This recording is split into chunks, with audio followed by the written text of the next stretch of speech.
আমার না এত অল্প বয়স থেকে দূরত্ব তৈরি হয়েছে, আমি খুব একটা সময় আর মেটাবার চেষ্টা করিনি। আবার বললাম, আমি ভীষণ সময়ের জন্য অপেক্ষা করে নিজেকে বন্দি করে নিয়েছিলাম, 2 বছর কাজ করি। তখন আমার বয়স 30, 32, 33 হবে ম্যাক্সিমাম।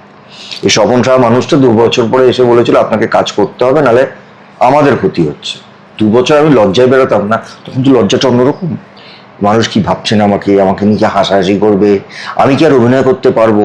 এটা আমার 30 বছর বয়সে হয়েছিল, আমার বইতেও লেখা আছে। কিন্তু আমার ফ্ল্যাট থেকেই বেরোয়নি, আমি 9তলা থেকে নামিনি।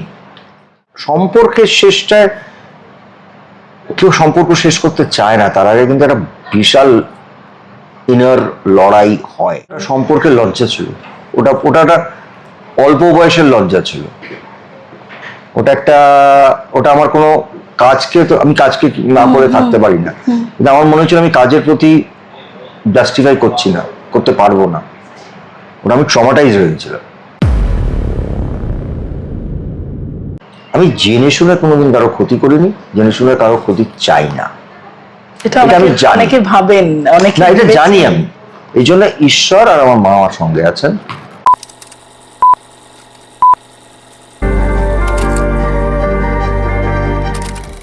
রাগ আমাদের বহু মানুষের ওপর হয়, কিন্তু অভিমান হয় কাছের মানুষের ওপর। আর ঠিক যখন অভিমানটা হয়, আমরা কিন্তু একটা আশা রাখি সেই অভিমান হয়তো ভাঙবে কোনো একদিন, এবং মনে মনে ভাবিও যদি কোনোদিন ফিরে আসো। আমরা এই মুহূর্তে অভিমান নিয়ে কথা বলছি, এবং বুম্বাদা দাদা যার উপর সত্যি অভিমান করা যায়, অভিমান করে একটা কথাও বলেছিলাম, দাদা রেখেছেন ইন্টারভিউটার কথা। দাদা থ্যাংক ইউ সো মাচ, ফার্স্টেই বলি। এবং যেটা বলছিলাম দাদা, অভিমান সত্যি সবার উপর হয় না, রাগটা হয়, এবং রাগ থেকে যে বহিঃপ্রকাশ হয়, অভিমানে তো সেটা নয়। অভিমান অনেকটা চুপচাপ। অভিমানটা তার উপরেই করা যায় যাকে তুমি ভালোবাসো, যাকে তুমি বন্ধু ভাবো, যেটাই সম্পর্কের যে কোনো মানেই হোক। অভিমানটা চট করে, অভিমান আর রাগে আর ক্রোধের মধ্যে অনেক তফাৎ। অভিমানের মধ্যে একটা, এই যে কালকে তোমরা আমাকে বলে আমাদের দাদা অভিমান হয়েছে, আমি হঠাৎ ভেবে দেখলাম হ্যাঁ সত্যি ঠিক আছে। আমি আমার পিআর টিমকে বললাম কালকের ব্যবস্থা করো, পাইনি, হয়তো কোনো কারণে হয়নি, টাইম ম্যানেজ করতে পারিনি, ইচ্ছা করে তো কিছু হয় না। বাট এই অভিমানটা তো তোমরা আমার উপর করতে পারো, কারণ এটা তোমাদের বলার সেই জায়গাটা আছে বলে। মানে এইগুলো না ভীষণ ভীষণ কাছের মানুষ, বন্ধু, যারা নিজের মানুষ, তারাই করতে হয়। অভিমানটা সত্যি আমি কোনো এক্স্যাক্টলি মানেটা কি আমরা কেউ জানি না, কিন্তু ডিকশনারিতেও নেই ইংলিশ, অভিমানের ইংলিশ কি। কিন্তু অভিমানটা আমাদের লাইফের সঙ্গে আছে সবাই। ছোট ছোট ব্যাপারে অভিমান হয়, কিন্তু অভিমানের থেকে আমার যেটা সবচেয়ে মজার লাগে সেটা হচ্ছে অভিমান ভাঙানোটা। ওটা বোধহয় আরো বেশি মিষ্টি। ওই মুহূর্তটা না আমরা অপেক্ষা করি, ওই অপেক্ষাটা সময়টা হয়তো কখনো 2 মাস হয়, কখনো হয়তো 2 বছর হয়, আবার কখনো হয়তো দেখা গেলো 5 মিনিট হয়ে গেল। ইউ নেভার নো এই অভিমানটা কখন। রাগের একটা, রাগ ক্রোধ এইগুলো আলাদা, অভিমানের ওই অপেক্ষাটার মধ্যে একটা মিষ্টতা আছে। একদম দাদা, এই যে যেটা মানে তুমি বললে যে অভিমানটা ভাঙানোটা একটা ব্যাপার, এই অপেক্ষা করি তো আমরা একটা, যে অভিমানটা ভাঙবে। এবং তোমাদের গানও এই ছবিতে ভালোবেসে যদি ফিরে আসো, হ্যাঁ কোনোদিন, তো সেক্ষেত্রে এইটা এখনো কারো ক্ষেত্রে মনে হয় দাদা যে এই যে অপেক্ষা, অভিমানটা ভাঙুক, ফিরে আসুক? দেখো, ফিরে আসার কথা নিয়ে নিঃসন্দেহে মনে হয় না। তবে হ্যাঁ, যে মানুষটাকে আমি বারবার, প্রায় প্রতিদিন না হলেও আমি বলবো সপ্তাহে 3 দিন মনে হয় যে এই মানুষটা থাকলে এখনো আমাদের সঙ্গে খুব ভালো হতো, তার নাম ঋতুপর্ণ ঘোষ। ওকে তার ফিরিয়ে আনা যাবে না। আর অভিমান ওর ওপর আমার এখনো আছে, যে অনেক কিছু নিজের হাতে নিজেকে একটু এদিক ওদিক করেছে, নাহলে এত তাড়াতাড়ি ওর চলে যাওয়ার কথা নয়। সেই অর্থে ফিরে আসুক জিনিসটার জন্য আমি অপেক্ষা করে নিই, বা ওইভাবে অভিমান আমার নেই। তবে হ্যাঁ, মাঝে মাঝে এটা মনে হয় যে কিছু কিছু সম্পর্ক আছে যেগুলো উইদাউট এনি রিজন একটু মানে 19-20 হয়ে আছে।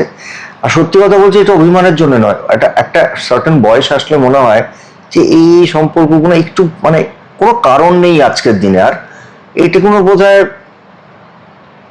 মান অভিমানের মধ্যে মানে মেল্ট করে নেওয়া যায়, হয়ে গেলে ভালো লাগবে। কারণ সত্যি আমি বলছি, প্যান্ডেমিকের আগে আমি একরকম জীবনটাকে দেখতাম, প্যান্ডেমিকের পর থেকে চারিদিকে এমন এমন সব ঘটনা হয় বা হচ্ছে, যে সবকিছু মিলিয়ে আমার মনে হয় এটা কেন, মানে আর কি, আচ্ছা আমি যে গিয়ে আদর করে দিই, আমি গিয়ে একটু বলে দিই, আমি গিয়ে একটু ক্ষমা চেয়ে নিই, তাহলে যদি শুধু আমাদের আর কোনো বেসিক ইয়ে না থাকে। We are all into one, মানে শুধু ইন্ডাস্ট্রি বলে বলছি না, যে কোনো আমার বন্ধু বান্ধব। তো এরকম দু একটা ঘটনা আছে হয়তো আমার মনে হয় আমি নিজে ব্যক্তিগত জীবনে সময়ের জন্য খুব অপেক্ষা করি, কারণ তাড়াহুড়ো করে কিছুই হয় না। সো ডেড এন্ড বলে কিছু হয় না, আমি বিশ্বাস করি না। কারণ ডেড এন্ডটা আমাদের হাতে নয়, ডেড এন্ড যে কোনো সময় খুলে যেতে পারে, সেই সময়টার জন্য অপেক্ষা। ভয় পাও না মানে ডেড এন্ড, এই যে শেষ, হঠাৎ করে শেষ যে কোনো কিছু, এটা ভয় লাগে দাদা? মানে দেখো এই এখনো শেষটা, সম্পর্কের শেষটা, কেউ সম্পর্ক শেষ করতে চায় না, তার আগে কিন্তু একটা বিশাল ইনার লড়াই হয়। সেটা আমাদের এই অভিমান ছবিতেও আছে। ইনার লড়াইটা যখন আর হয় না, তখন সুস্থতার জন্য একটা সম্পর্ক শেষ হয় বলে আমার মনে হয়, সুস্থ পরিবেশের জন্য সেটাই বোধহয় ভালো। সুস্থতাটা দরকার। সেটা হ্যাঁ, এইগুলো না কোনো একটা খুব পার্টিকুলার, দেখো আমি এটা বলতে হয়েছে, তোমরা এখন অনেক ছোট, তোমরা বুঝবে জীবনে এটার না কোনো এক্স্যাক্টলি বিশ্লেষণ বা অঙ্ক। তবে আমি একটা জিনিস বলতে চাই, সেটা আমাদের এই ছবিতেও আছে, আসলে কি আমাদের কাউকে জাজ করার অধিকার আছে? এই প্রশ্নটা আমার কাছে খুব ইম্পর্টেন্ট। এরকম ও ওরকম, আমরা কিন্তু পুরোটা আমাদের পার্সপেক্টিভ থেকে ভাবছি। কোনোদিন যদি আমরা ওই পার্সপেক্টিভটা গিয়ে বসি, হয়তো 5 বছর পরে বা 7 বছর পরে, এটা আমার জীবনের সঙ্গে হয়েছে, আমার মনে হচ্ছে তখন গিয়ে, না আমি তখন যেটা ভেবেছিলাম ভুল, এই মানুষটা তো এখন যেটা ভেবেছিল সেটা তো আমি থাকলে ওই জায়গাটা এটা হতো। তো এইটা না আমরা অনেক সময় জাজ করে ফেলি। জাজটা বোধ হয় আমাদের এই ছবির ক্ষেত্রে, অভিমানের ক্ষেত্রে, চিত্রনাট্যে বা গল্পে বা পরিচালক যেভাবে গল্প, এটা খুব ইম্পর্টেন্ট। আমরা জাজ করে ফেলি। জাজটা কেন করব? মানে সেই পরিস্থিতিতে তো আমাকে নিজেকে বসতে হবে, বা সেই পরিস্থিতি থেকে আমাকে পৌঁছাতে হবে, বা কোনোদিন না কোনোদিন ঈশ্বর তোমাকে ওই পরিস্থিতিতে ফেলবে। তখন তুমি রিয়েলাইজ করবে, না আমি আর তখন ওটা যেটা বলেছিলাম করেছিলাম সেটা, এটা আমার মনে হয়, জানি না, মেবি আই এম রং। কিন্তু এই যে জাজড হওয়ার কথা বলে দাদা, সেটা তো শিল্পীদের ক্ষেত্রে আরো বেশি। মানে তুমি যেভাবে হয়েছে, কিন্তু সেটা খুব কাম ভাবে সেটাকে হ্যান্ডেল করা। দেখো শিল্পীদের ক্ষেত্রে বেশি না, শিল্পীদের বলবো না, যারাই ধরো আজকের দিনে মানে তারা কখনো কখনো আজকাল যেহেতু সোশ্যাল মিডিয়া বেড়ে গেছে, এটা শিল্পীদের ক্ষেত্রে বলবো না, এখন মানুষজনরা সেটা নিয়ে অনেক আলোচনা করেন। বাট সেটা দেখো, আমি আবার কাকে 2-1 দিন আগেই বলছিলাম যে আমরা তো সত্যি এগুলো তো কোনোদিন অভ্যস্ত হইনি। যেরকম অ্যাক্টিং নিয়ে চর্চা করি, এখন এইটাও আমার কাছে আর একটা প্র্যাকটিস করতে হচ্ছে। মানে এই প্র্যাকটিসটার মধ্যে আমার 20 বছর আগে করিনি, নাহলে আজকে আমি এই যে পরিচালকরা এসেছিল, সব একজনের সঙ্গে 45টা ছবি, একজনের সঙ্গে 25টা ছবি, কাজই করতে পারতাম না। কিন্তু আমি বলছি আজকে এটাকে একটা প্র্যাকটিসের মধ্যে ফেলতে হবে। মানে আমরা তো কেউ অভিনয় ABCDEFGH পড়ে করছি না, এটা পুরোটাই আমরা যারা যে চরিত্রটাই করি, যারা একটা তো সেলফ ইনার ইমোশনস থেকে বার করি, সেই ইমোশনটা যদি ঘাঁটতে থাকে কন্টিনিউয়াসলি, সেটা তো তার কষ্ট হবে। তাই জন্য ওটাকে একটা, এখন বুঝতে পারছি যেহেতু আমি তো এখনো কাজ ছাড়িনি, আমি তো এখনো কাজ করি, তা আমার মনে হয়। এবং আমি একটা জিনিস বলি, যে আমি না জীবনে একটা জিনিসকে বিশ্বাস করে এসেছি, আমি আয়নার সামনে দাঁড়িয়ে একটা প্রশ্ন করলে আমি যদি উত্তরটা সঠিক পাই, আমার মা ছাড়া আমি কাউকে আর, মা আর ঈশ্বর ছাড়া আমি কাউকে আর বিয়ে করি না। কারণ আমি জেনে শুনে কোনোদিন কারো ক্ষতি করিনি, জেনে শুনে কারো ক্ষতি চাই না। এটা আমি জানি, অনেকে ভাবেন, অনেকে না, এটা জানি আমি। এই জন্য ঈশ্বর আর আমার মা আমার সঙ্গে আছেন, আর আমার তোমরা আছো, দর্শকরা আছেন। বাট আমি এটা করিনি। আমি যদি কোনোদিন করে থাকি, আমি পেছনে পড়ে যাবো যে সেটাকে মেটানোর বা ক্ষমা চাওয়ার বা সেটাকে সলভ করার। না, আমি যদি ইচ্ছে করে না করে থাকি, একটা সার্টেন টাইম অবধি আমি চেষ্টা করি, তারপরে বলি যেটা হওয়ার হবে, I don't do anything wrong. কারণ সেলফ উত্তরটা খুব ইম্পর্টেন্ট। তোমাকে পৃথিবীতে সবাই ভুল বলতে পারবে, তোমার নিজেকে নিজে কোনোদিন ভুল বলতে নিজের কাছে আমি ঠিক। হ্যাঁ, এটা দাদা একটা জিনিস, আমি এই ছবিটার নাম দেখতে দেখতে মনে হচ্ছিল অরুণ চ্যাটার্জি, উজান চ্যাটার্জি, আকাশ চ্যাটার্জি। এটা কি কোনো কারণ আছে? মানে না, এটা এই কারণটা একমাত্র বলতে পারবে স্ক্রিপ্ট রাইটার এবং ডিরেক্টর। কিন্তু আমার কাছে ঘুরে ঘুরে এটা আসে, এবং আমি কোথাও এটাকে, আমার তো এখন অবস্থাটা হয়েছে প্রত্যেকটা জিনিসের একটা ইতিহাস বার করা। এই কেউ জানতেন না, হয়তো অনেকেই জানতেন না যে পরিচালকগুলোই বলে দিল একসঙ্গে 5টা ছবি একদিনে। তো আমার এরকম মনে হয় যে তার মানে এটা না কোথাও হয়তো আমার মা চাইছেন বা ঈশ্বর চাইছেন যে আমি খুব ইম্পর্টেন্ট কিছু চরিত্র যেরকম মধ্যে একটা ওই রিদমটা থাকুক, Arun Chatterjee, Akash Chatterjee, I don't know, but যেরকম আমি যখন অমর সঙ্গী করেছিলাম আমার অধিকাংশ রোমান্টিক ছবিতে সাগর নাম হতো, ওটা একটা প্যাটার্ন হয়ে গেছে, সেটা কিন্তু অনেকে হয়, হ্যাঁ, কিন্তু হ্যাঁ। এই ধরনের চরিত্র যেখানে ওই সাকসেসফুল, এটা একটা ঘুরে ফিরে আসছে, এটা আমিও লক্ষ্য করেছি, একটা প্রশ্ন করিনি কেউ কখনো, বাট আমি ভেবেছি হয়তো এক সময় এর মধ্যে 5টা ছবি হয়ে যাবে, এইরকম চরিত্র একটা লোকের এরকম নাম হয়েছে। একদম। দাদা একটা কথা যেটা, যে এই যে একটা ডায়লগ আমি দেখছিলাম, এটা আমরা খুব বলিও, কিন্তু একটা সময় বুঝি যে এই কথাটার কোনো দাম নেই, যে আমাকে ছেড়ে কোনোদিন যাবে না তো, এই কথাটার গভীরতা অত্যন্ত বেশি, আমরা হয়তো সেই সময় বলিও, কিন্তু তারপর দেখেছি যে মানে ছেড়ে চলে যায়। এই কথাটা দাদার কাছে কতটা গুরুত্বপূর্ণ, বা এখনো কি কাউকে বলতে পারো বা বলার আছে?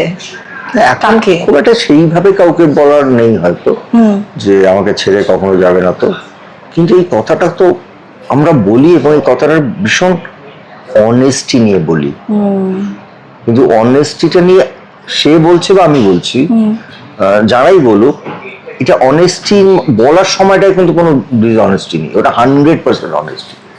তো আবার যেটা বললাম, সময়ের সাথে সাথে অনেক কিছু পাল্টে যায়।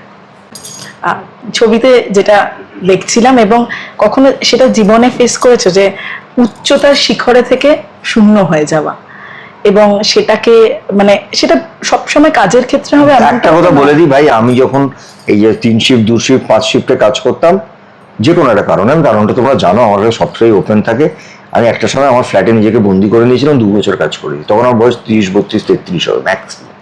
এই স্বপন সাহা মানুষটা 2 বছর পরে এসে বলেছিল আপনাকে কাজ করতে হবে, নাহলে আমাদের ক্ষতি হচ্ছে।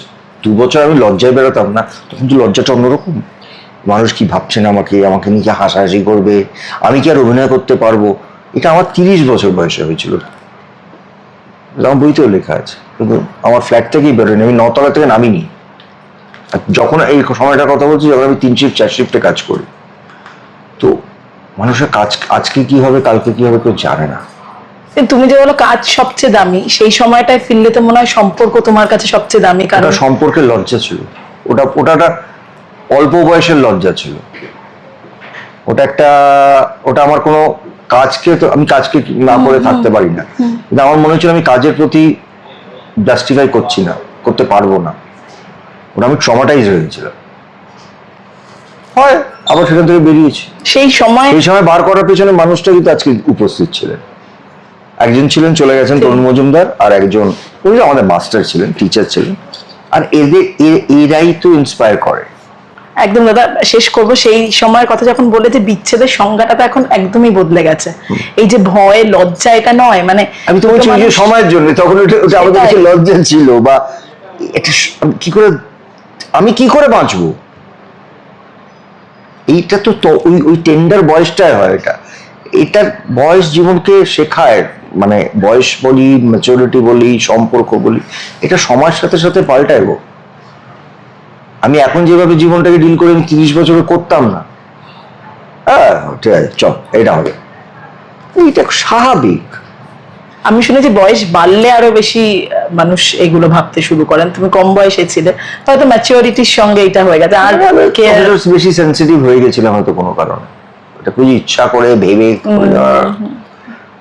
তো মানুষ না একটা সময় পর মানে নিজেকে অনেক সময় দেখবে একটা সময় আসে মানুষের যে নিজেকে উইথড্র করে, আমার সেই সময় নিজেকে উইথড্র করেছিলাম, which was not right, কিন্তু করেছিলাম, সেটাও একটা শেখা। একদম। শেষ করব দাদা, শেষে যিশুদাকে জিজ্ঞাসা করছিলাম যে বোম্বাদা কতটা ফাদারলি বাবা ছিল, আজকে ট্রেলার দেখার পর জানতে পেরেছি, তো বুঝতে পারছিলাম না খুব একটা। তো যাই হোক, বিশ্বজিৎ বাবুর ছবি আঁকা এই সময় বাবার সঙ্গে ছেলের দূরত্ব এক সময় আমরা শুনেছি, সেই দূরত্ব মান অভিমান পেরিয়ে আবার কাছাকাছি। দাদা এইটা কতটা কঠিন, মানে রক্তের সম্পর্ক চেয়েও মানে সবচেয়ে কাছের মানুষের সঙ্গে যখন দূরত্বটা তৈরি হয়, সেটা মেটানো নিজের, সেইটা আমার না এত অল্প বয়স থেকে দূরত্ব তৈরি হয়েছে, আমি পুরো একটা সময় আর মেটাবার চেষ্টা করি, আবার বললাম আমি ভীষণ সময়ের জন্য অপেক্ষা করি, এখন সবকিছুতেই আমি স্বাভাবিক, আমার স্ত্রী বা আমার ছেলে। সো এটা আমার সময়, আমারও ওই বললাম রিয়েলাইজেশনটা পাল্টে গেছে সময়ের সাথে সাথে। একটু আগে যেটা বলছিলাম, আমার আলটিমেটলি উনি আমার বাবা, আমার দায়িত্বও আছে, রেসপেক্ট ভালোবাসাটা আছে, এবং বাচ্চাদের মতন করছিলেন ওইটা হাতে পেয়ে, পদ্মশ্রীটা হাতে নিয়ে। এটা খুব স্বাভাবিক। কিন্তু এটা পদ্মশ্রীর জন্য মিটেছে এরকম নয়, আমার কোনো মেটামেটি নয়। ওই মানবিমান এখন আমার ছেলেদের কামান মা বাবা লেটস ডু, এই why you doing this, I said তুমি আমাকে এরকম কথা বললে কেন হঠাৎ? আমার মা ঠিক বলতো, তুই আমার মেজাজ নিয়ে কথা বলছিস। আর আর মেজাজ না, আমি তো কোনো নাটকের গলা প্র্যাকটিস করছি, ওটা নিয়ে মার অভিমান হতো। এইগুলো আমি বলতে পারবে না কিরকম একটা যেন এটা, but I am happy, I am happy. Thank you দাদা, থ্যাংক ইউ সো মাচ। যাই হোক, যেটা বলছিলাম ইন্টারভিউ মাঝে চ্যাটার্জিরা আসছেন নানান ভাবে। এই চ্যাটার্জি তো আছেনই, আপনারা উজান চ্যাটার্জিকে ভালোবাসা দিয়েছেন, আপনারা অরুণ চ্যাটার্জিকে দারুণ ভালোবাসা দিয়েছেন, এবার আকাশ চ্যাটার্জি আসছেন। কি বলবে দাদা শেষে? আমি চাইবো যে আপনারা ঠিক যেভাবে আমাদেরকে ভালোবাসেন, এবং আমি দায়িত্ব নিয়ে বলছি যে আমাদের অভিমান ছবিটা যারা ভালো বাংলা ছবি দেখতে পছন্দ করে এবং মিউজিক্যাল, তার সঙ্গে টান টান সম্পর্কের গল্প, 19শে জুন আসছে এবং তারপরের দিনই জামাই ষষ্ঠী। প্লিজ হাত জোর করে আপনাদেরকে বলছি, দায়িত্ব নিয়ে বলছি, আমার ছবি বলে বলছেন, এই ছবিটা সত্যি ভালো বানিয়েছে ইন্দ্রদীপ দাশগুপ্ত, এবং এটা বড় স্ক্রিনে হলে গিয়ে দেখার ছবি। অপেক্ষা না করে দায়িত্ব নিয়ে বলছি, সপরিবারে গিয়ে ছবিটা দেখুন, খুব ভালো লাগবে।